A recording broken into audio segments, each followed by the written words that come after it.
పునరుత్థాన క్రీస్తునందు మన విశ్వాసం.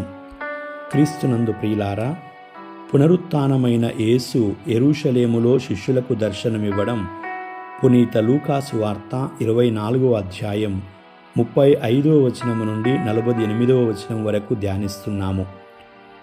తన పునరుత్థానం తరువాత భయం, సందేహాలతో నిండి ఉన్న తన శిష్యులకు యేసు ప్రత్యక్షమయ్యాడు. వారికి ధైర్యం చెప్పడానికి ఆయన తన గాయాలను వారికి చూపించి వారితో కలిసి భోజనం చేశాడు. ఈ చిన్న కార్యము వారి మధ్య ఆయన యథార్థమైన పునరుత్థాన ఉనికిని ధృవీకరించింది. ప్రియులారా, యేసు లేఖనాలను అర్థం చేసుకునేలా వారి మనస్సులను తెరిచాడు. తన శ్రమలు, మరణం, పునరుత్థానం దేవుని రక్షణ ప్రణాళికలో భాగమని శిష్యులు గ్రహించేలా సహాయం చేశాడు. మన భయం, సందేహాలు, అనిశ్చితిలో యేసు మనల్ని కలుసుకొని శాంతిని, అవగాహనను తీసుకొని వస్తాడని దేవుని వాక్కు మనకి జ్ఞాపకం చేస్తుంది.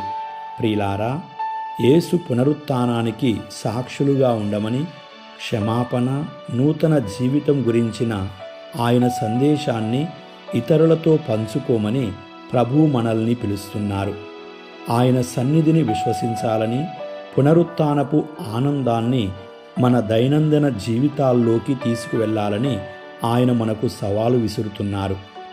ఆయన మనతో ఇలా అంటున్నారు: నా చేతులను, నా పాదాలను చూడండి, అది నేనే, నన్ను స్పృశించి చూడండి అన్నారు.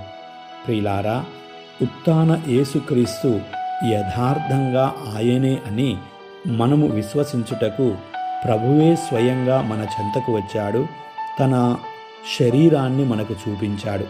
ప్రియులారా, ఉత్థాన క్రీస్తు ఎడల మన విశ్వాసం ఏ మేరకు ఉన్నదో ఆత్మ పరిశీలనం చేసుకుందాం. ప్రార్థించుదాం. ప్రియమైన పునరుత్థాన ప్రభువా, యేసయ్యా, ఎమ్మావు మార్గములో నీ శిష్యులకు ప్రత్యక్షమైనట్లు ఈరోజు మా జీవితములలో కూడా నీవు ప్రత్యక్షమవ్వండి. భయముతోనూ, సందేహముతోనూ, కలతలతోనూ ఉన్న మా హృదయాలను నీ సమాధానముతో నింపండి.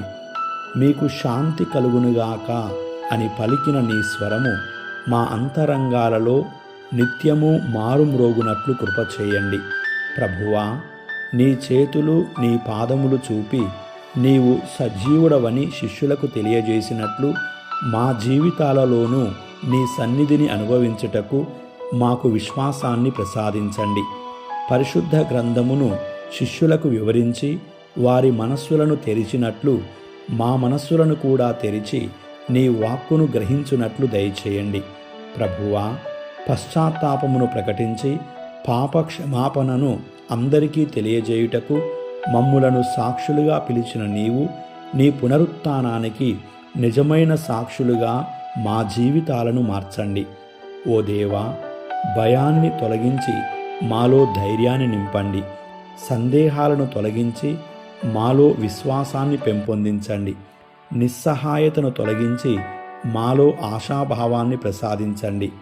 పునరుత్థానమైన ప్రభువా, నీ సమాధానముతో మమ్ములను నింపి నీ ప్రేమను ప్రపంచంలో ప్రకటించుటకు మాకు అవసరమైన శక్తిని దయచేయండి. ఆమెన్.